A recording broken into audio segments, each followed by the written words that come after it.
Suit Up, a 30-minute program dedicated to conversation with local and national people in the sports world about their sport and their faith. Kevin Ward leads the discussion each week, courtesy of Air Assurance, Kevin Grover Buick GMC in Wagner, and Mill Park Church of Christ. Here's your host, Kevin Ward. Joe Dial is a third-generation pole vaulter. He would become one of the U.S.'s best in high school, college, and as a pro. Dial was the first high schooler to ever clear 17.5 feet and 18 feet, was named Track and Field News Magazine National High School Track Athlete of the Year in 1981. He was a four-time All-American at Oklahoma State, where he held several records at the time, and has been inducted into the Oklahoma Sports and Oklahoma State Sports Hall of Fame. He held the American pole vault record for 9 years, from 1985 to 1994, and also held the world record for a brief time and earned a bronze medal at the 1989 World Championship. He's coached some 50-plus All-Americans in college, including 29 years as the head coach at Oral Roberts University. Through all the accolades and world travel, Joe Dial never lost his faith in God and has always found solace in the fact that he's on this earth to serve Him. I started the interview by asking Joe about growing up in Marlow, Oklahoma. Really, I was born and raised there, other than a couple of years we moved to Texas City, Texas, and then, left like in the third grade and came back in the fifth. So, mom and dad in the house, brothers and sisters? Yes. The whole works, and then my brother, he was a 1969 state champion in the pole vault and won me the champion. So that's kind of how I got started in the event. Okay. And he broke a pole, and his high school coach said, "Here, have his half a pole that he broke." And so that's basically how I got started. At 5 years old. Oh, okay, gotcha. So how much older than you is your? He's about 12 years older than me. And then is it just the two of you? No, and then I have another brother, Jim Dial, and Okay. he's 69, so he's 10 years older. And then I've got a sister, Sue, that's 2.5 years older. Okay. So a little bit of a gap between 2 and 3. Right. And so what did your dad do for a living? My dad was a welder, a pipe fitter, and then he got where he was disabled because his back then they didn't have surgeries like they do now. Like I've had 8 lower back surgeries, and with him they did surgery on his lower back, but they put cow bones in him, and it just ended up disintegrating. Wow. And so his was just bone on bone, and so he couldn't really do anything. So that's how he ended up just being my coach. Yeah. So how did the older brother get into pole vaulting, and did you guys did you play other sports? I mean, usually in a town the size of Marlow, you were playing football and basketball and then running track, I'm assuming? Right. I did all that. I played up to my sophomore year, and I actually we had a really good team my sophomore year. I mean, we were literally one play away from going to the state championship game. Wow. It was against those Clinton Tornadoes, those Marlow Outlaws. But that was so good. But by that time, I started pole vaulting so good, I was just like, I think I should, because the odds of me going to college were zero other than getting a scholarship. Mm-hmm. My parents were on a fixed income. We had like $500 a month to live the whole month. So it was really tight. Yeah. Now, did your older brother pave the way for college vaulting, or? Yes, he went to Eastern Oklahoma Junior College for a year. Like I said, he won the Meet of Champions in '69, and then he didn't stay long. He ended up getting married and just raising a family. And my other brother, he didn't pole vault. And so, what about your sister?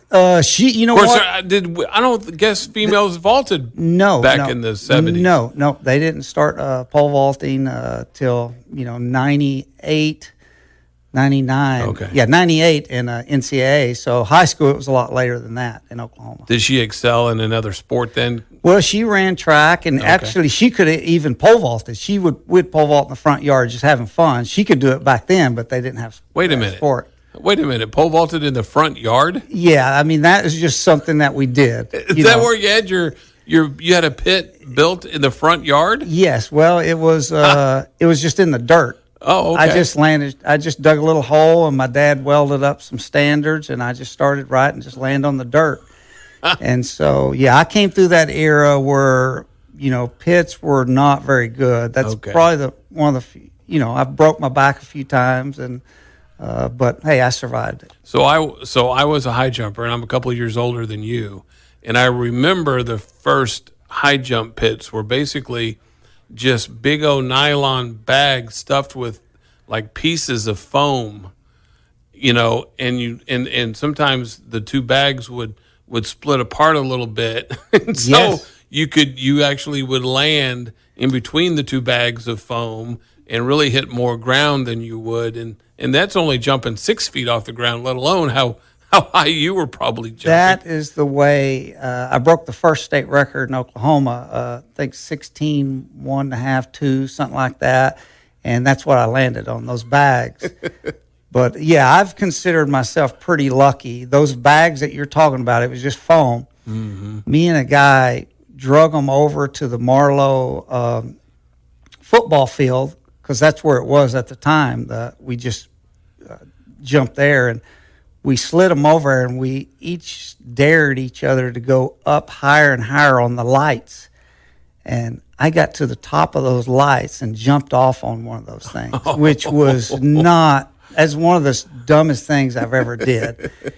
So that's, and I'm scared of height, but I couldn't let that guy beat me. Okay, well, you're a pole vaulter afraid of heights. Yes.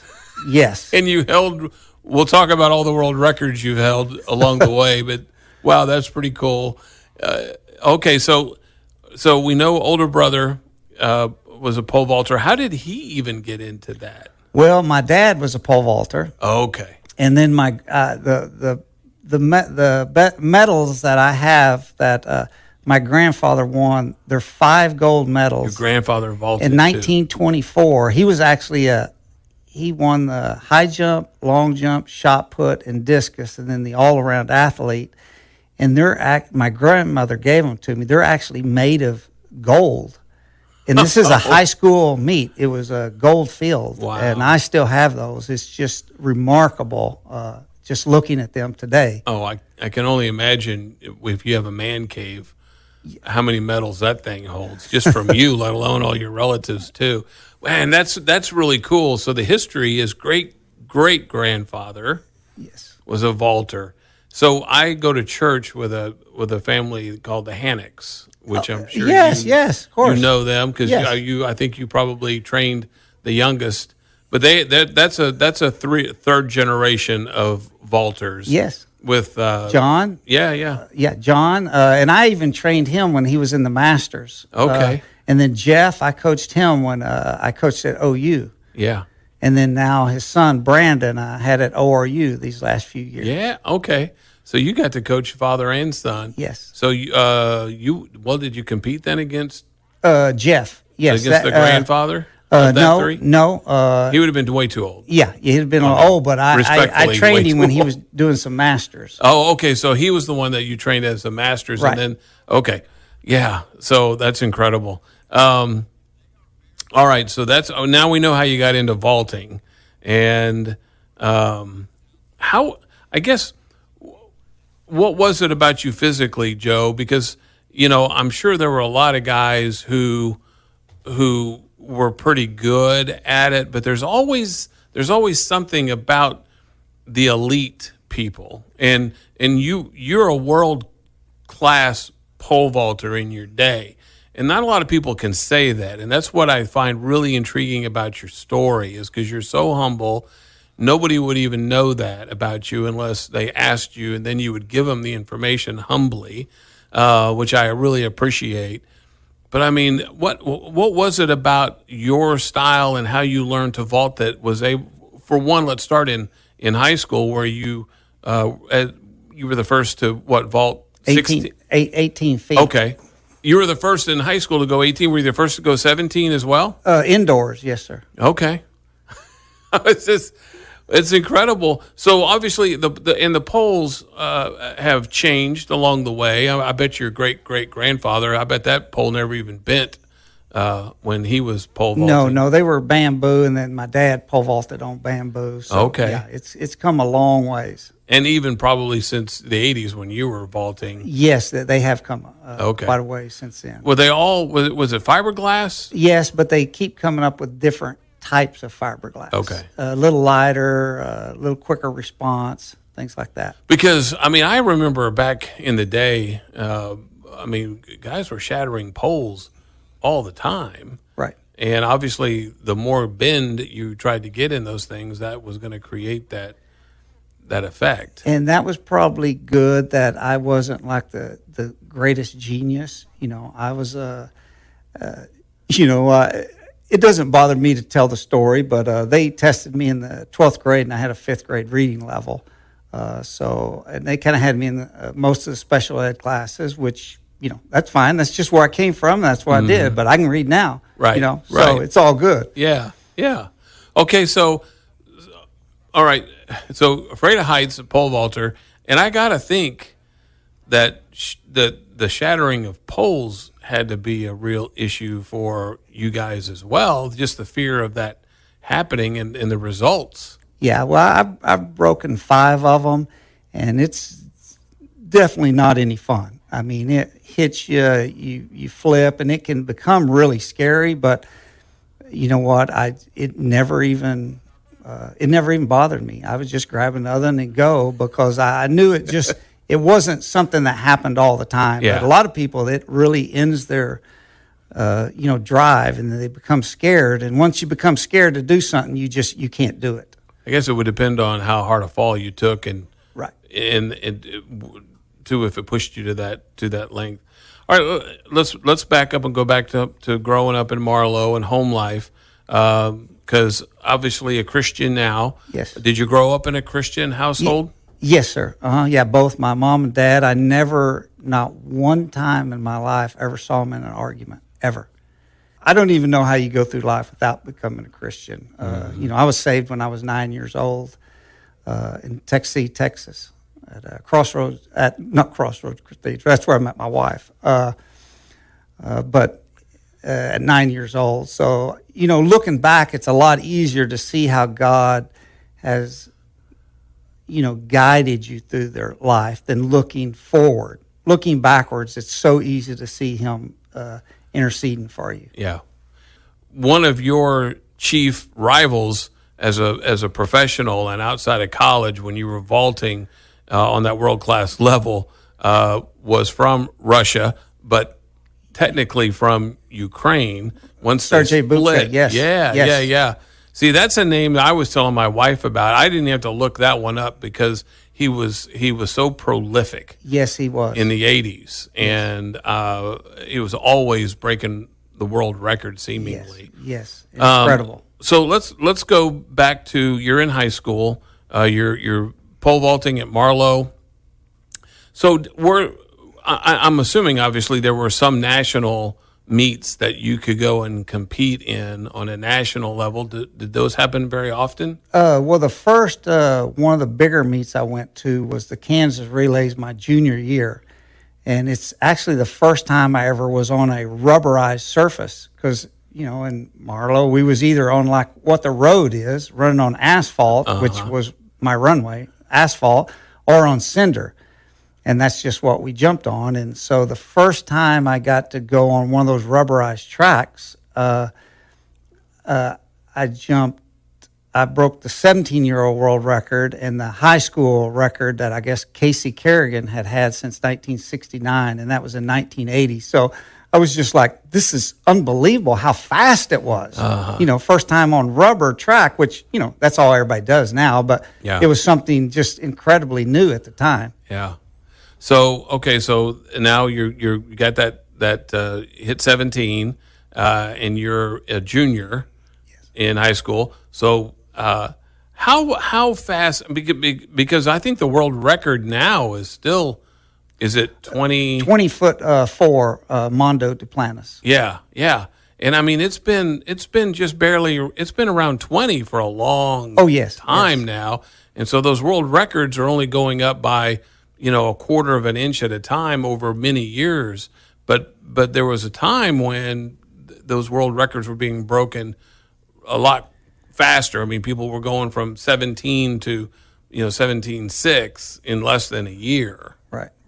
So is that what happened with you when you went from 17 to 18? You improved by a foot in just a 12-month period? When I did that at Kansas Relays, I jumped 17.5 and a quarter, and then that was my junior year, and then my senior year I ended up going 18 and a quarter, and then 18.1 and a quarter, and then that's where I ended my high school career. Yeah, wow. So I would assume you probably had many offers, college offers, to go a lot of different places around the country. Yeah, I went visited Texas, El Paso, Florida, Tennessee, Alabama, OSU, and OU, and so each one of them was hilarious stories. But well, let's hear one. Well, back then, I won't tell you which school, but my dad was quite the comedian, and it's like now this new where it's pretty much everybody's professional. And there was a lot of that going on back in the 80s, early 80s, 70s. And so one of the schools had said, hey, we will guarantee you a degree, and you don't even have to go to class. So I came back to my dad, and I said, because I wasn't a rocket scientist.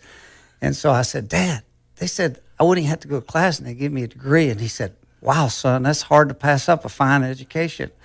I mean, that was just his. He was just hilarious with that.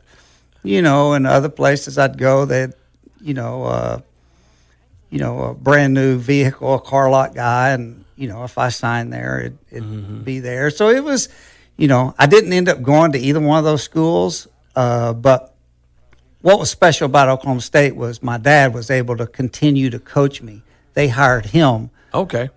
So because he was disabled, so he just became the pole vault coach, and that meant the world to me. That way, I didn't have to change coaches. Yeah.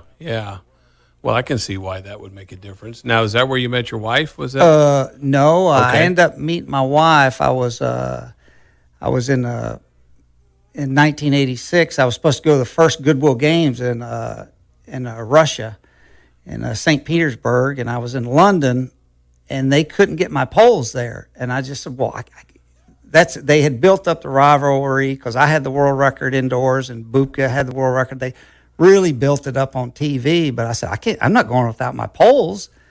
And so I said, well, and I slept in the airport all night in London. And I said, well, where can that'll get you ready to compete, won't it? Yeah. And so I said, well, if I can't go with my poles, I'm not going. So I said, I'll go home. So I went home, and I'd promised a guy that I would go to church at Crossroads Cathedral in 9 months earlier. And I'm real big on if I tell you I'm going to do something, I'm going to do it. It might not be right then, but I'm going to do it. So I got back, and I just said, you know what, I'm going to keep my word to that guy. And so I went to church, and I called him, said, hey, I'm here. And my adopted son was there. And this girl walks in front of me, and I tapped him on the shoulder, my son. I said, hey, see that girl there? She's in love with me. She just doesn't know it yet. In 3 months to the day, we were married. Wow. And how did you meet her? Did you just go up to her? No, I had the guy. I said, hey, will you introduce me to that girl right there? And so she was just starting her freshman year at OU.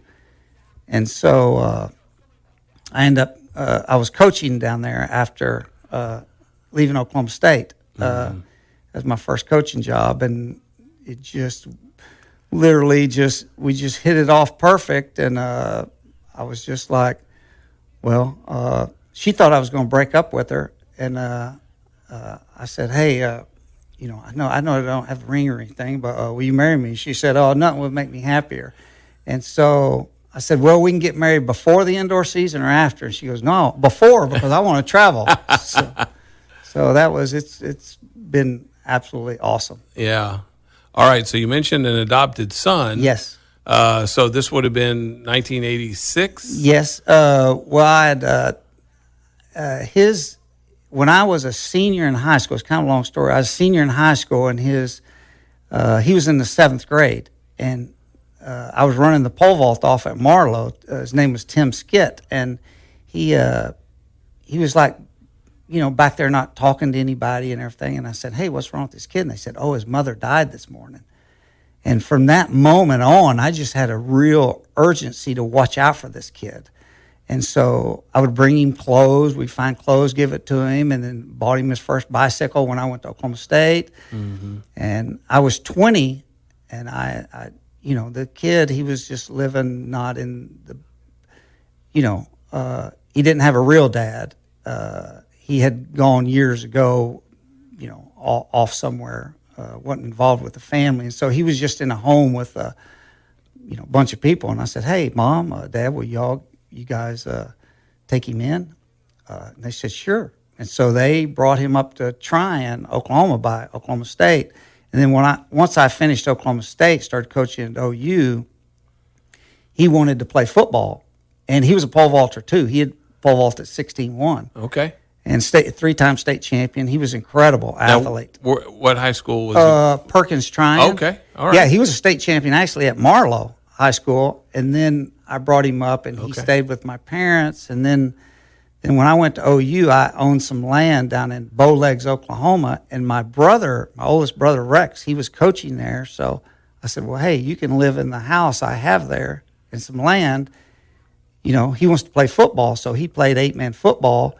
Mm-hmm. And he ended up, 1986, he was the defensive player of the 8-man football.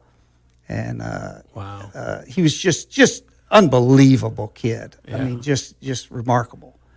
So that was, that was my time. Well, you and I were talking about the year of 1987 because that was a year of a lot of highs, no pun intended. Right. But obviously some really low lows.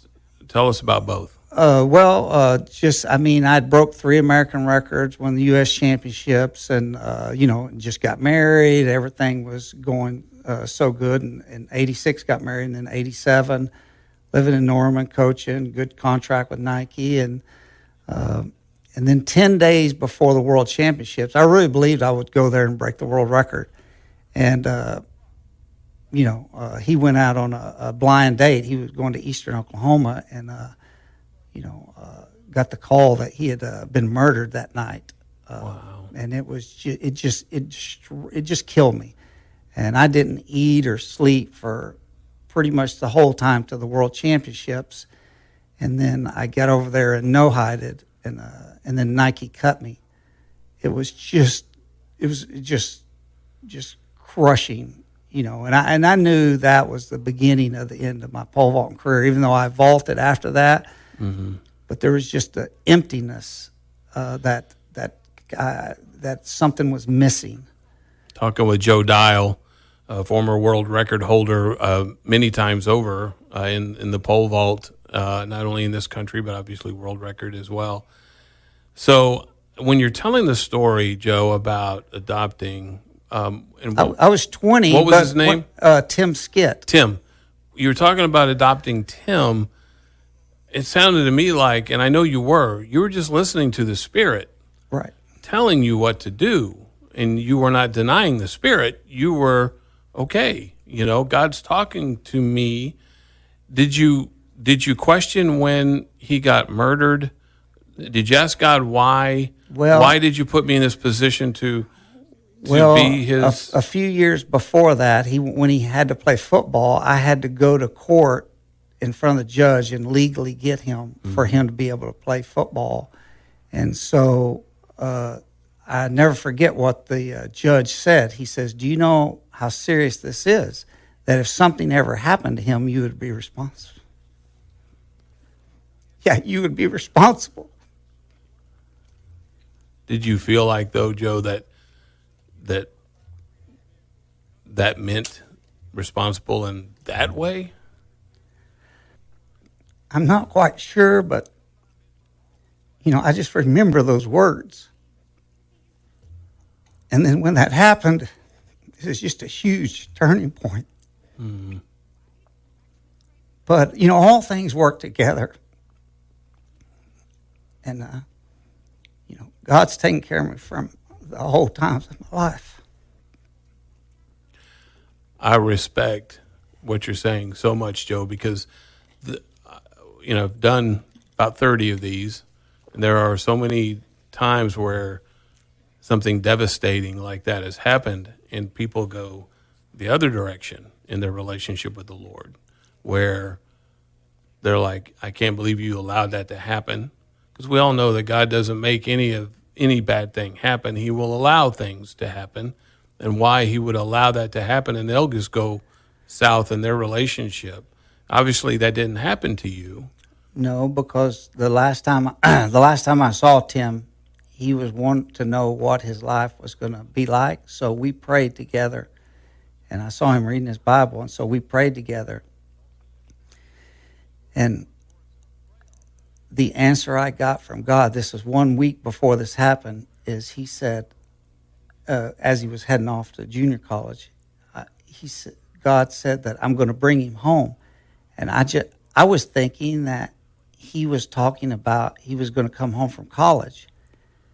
And so when I got that word that he had gotten killed that night, immediately I knew exactly what that meant. Mm-hmm. And so God prepared me for that moment, even though it still crushed me. Right. But, it's like that's what God did to help me prepare that way for me to just be able to continue and not blame him.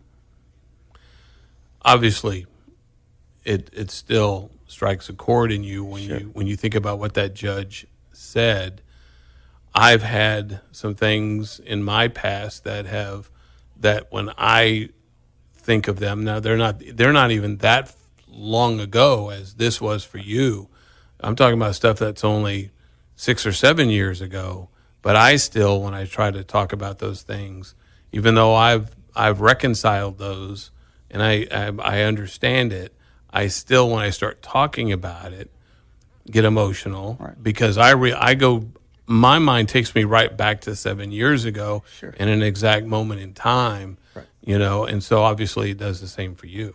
Yeah. I mean, just no different than, the first, when you get saved, when God changes your life. I mean, all those big, important things. I mean, my mind is like a trap on all those. I just, it's so clear in my mind. I can go back to the exact feeling, the moment, everything. But I think that's just nothing but God. So when you say things changed for you at that moment, too, in 1987, was that things changing not for the better as a pole vaulter? Correct. But they changed for the better personally? Yes, and, it just really puts stuff into perspective of that. I really felt like that was the beginning of the end of my pole vaulting, even though I continued to fight and strive for it, but it really, I kind of got all my focus towards my family, because even though I've had the world record, the American record, and all that, God said he'll give you the desires of your heart. And really, it was never to do all that. It was to have a family. And that's when I met my wife, and that was the desires of my heart, is to have a family. And that is just been the joy of my life. You were telling me before we started the podcast about your son recently getting married. How many kids do you have? I have 3 boys. Okay. Yes. Did they all vault? They all pole vaulted at one time or the other, and all one right. of them got to pole vault for me, and one of them is the head track coach at Union High School right now, Tim. Okay. And then Tommy, he jumped for me at ORU, and then Tyler is my youngest. He is at Oklahoma State right now. How long did you coach at Oklahoma? And OU 3 years. How hard was that to be this All-American from OSU, now coaching at Oklahoma? Did you get a lot of grief from people? Well, it was the times of Bosworth and them, and the head coach at OU is one of the finest men I've ever met in my life, J.D. Martin. He was a pole vaulter and a former world record holder. Okay. But he was with the aluminum pole, so he didn't coach. Wow. He didn't coach so much the fiberglass pole, and so if I went to OU, even though he was such my mentor, and I just loved him to death. But Ralph Tate at Oklahoma State was willing to hire my dad, and it was one of the hardest phone calls I've ever had to make, is to tell J.D. Martin that I wasn't coming to OU. Yeah. But it worked out beautifully at Oklahoma State. And, yeah. So I got to think that vaulting with the cane poles and the aluminum poles would almost be like the difference in a high jumper doing the straddle and the Fosbury flop. I mean, you're still jumping over a pole, running and jumping, but it's two different techniques. And right. So using the fiberglass, there's a technique that has to be applied. And do you feel like, Joe, when you were vaulting in those days, that's what your edge was over most? Because you were telling me that Sergei Bubka, you couldn't believe the speed he had down the runway, and obviously you had enough speed. But was it your technique that was able to help you compete with guys like Bubka? I think it was, at the very end of my career, it was pretty discouraging that, he had his entire country behind him. Mm-hmm. And literally, it was me and my dad and people who just wanted to help. And that was just us. I mean, the whole time I jumped for the United States, I got $2,500 from the Olympic Committee, and that was it. I mean, wow. They just zero. You mean in total? In total. Oh. Zero support for their athletes. I think they give them like $15,000 or something now, but just nothing when, yeah. I mean, you have to strive to just survive over here and then try to compete, and at that moment, I would have switched in a heartbeat because it's like he had every advantage in the world, and it was just me and my dad. It seemed like competing against the whole rest of the world. But isn't that odd, Joe? Because everybody usually thinks it's just the opposite. Yes, and with one thing I learned, I started traveling around the world at 17. And one thing I picked up on in a hurry is that athletes around the world were pretty much all the same. Mm-hmm. And so, but the leaders of different countries had their own agendas. So even though, like Russia, we boycotted the 1980 Olympics because we were in, Russia was in Afghanistan. And then 4 years later, they boycotted us because we were there. So, I mean, it was just, so politics among sportsmen was just like, because it was so worldwide, was just like, hey, that's second. We were still friends. It was just the countries that did all that. So that kind of, that's probably why I've never been too much one way or the other. It's just, if you're a friend of me, you're a friend of me wherever you're from. Yeah. So you've been coaching now for? Well, since 85. Okay. So a long time. It's been a while. Yeah. And that's about to come to an end. Yes, sir. What does the future look like for Joe Dial? Well, I've been doing pole vault clinics for forever, since really when I started at Oklahoma State, started doing them. Mm-hmm. And I've been doing them the whole time at ORU. So I love coaching. I love working with kids, seeing the progression of them as people, and so I'm going to continue to do pole vaulting clinics. And then as far as, if I'm going to, I don't feel like I want to go back into college coaching at this point, or even really. I'm not for sure. I mean, I'm at the point of where I'm really open to see what God wants me to do. Mm-hmm. I'm always grateful when I hear guys talking about that my life, and I've been journaling almost daily now for about 7 years, and it's one of my repetitive. I repeat a lot of things in that journal every day because to me, every day is a challenge in itself. And I want to grow as a Christian. I want God to use me in whatever way that He can, and I'm open to whatever and wherever that might be.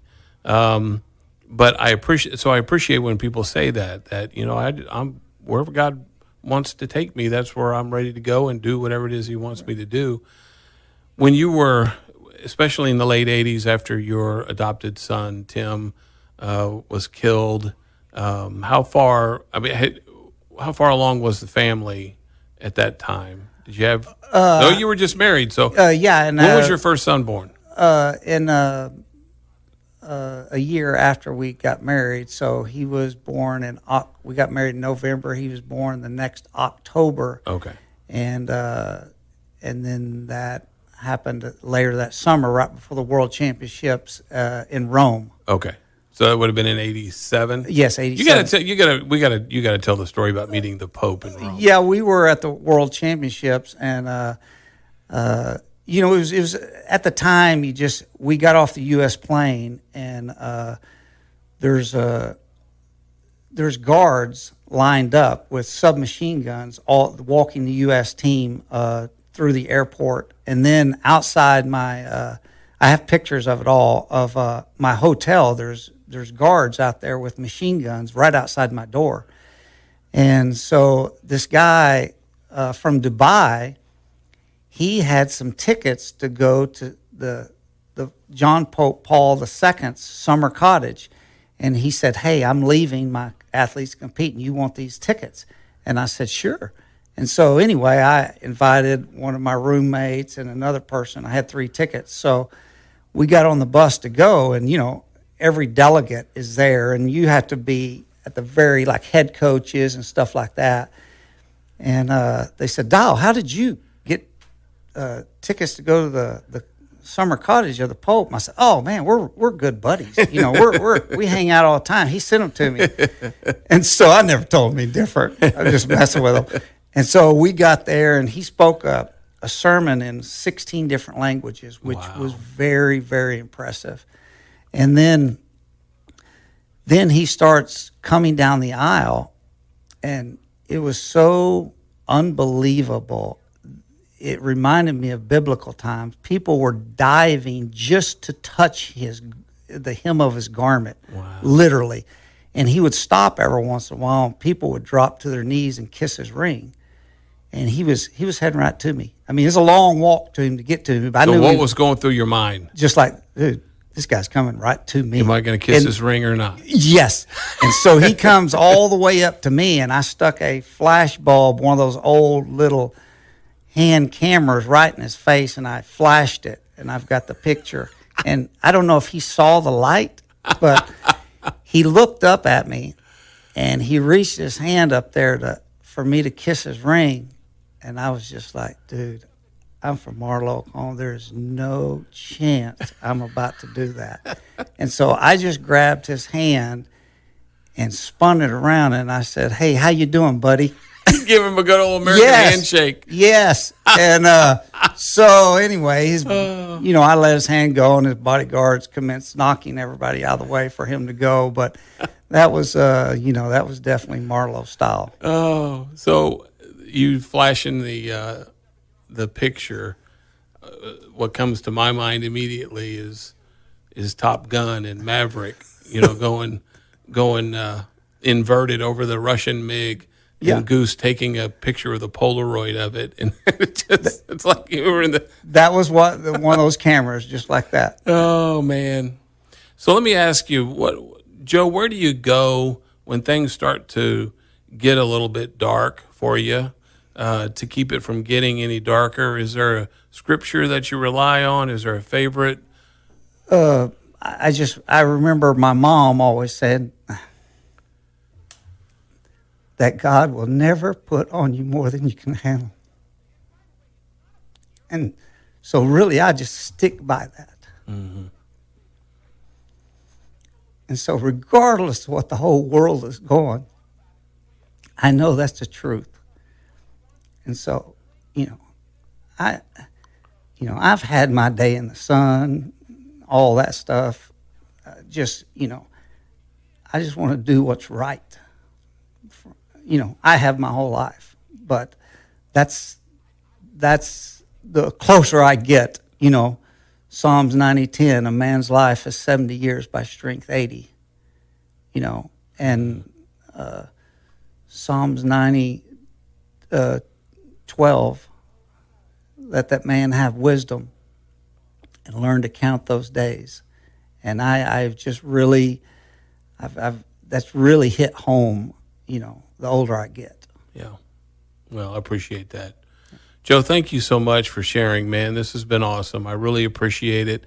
So many people are going to be inspired by your story. I'll be the first in line. I love everything that you had to say today. And God bless you, Joe. And wherever God takes you, man, you're going to be a valuable tool and a warrior for the Lord. You already have been, and I know you'll continue to be, and I appreciate it. Thank you. My thanks to Joe Dial for being a guest on this episode of Suit Up. Don't forget, you can check out his book, Sky is the Limit.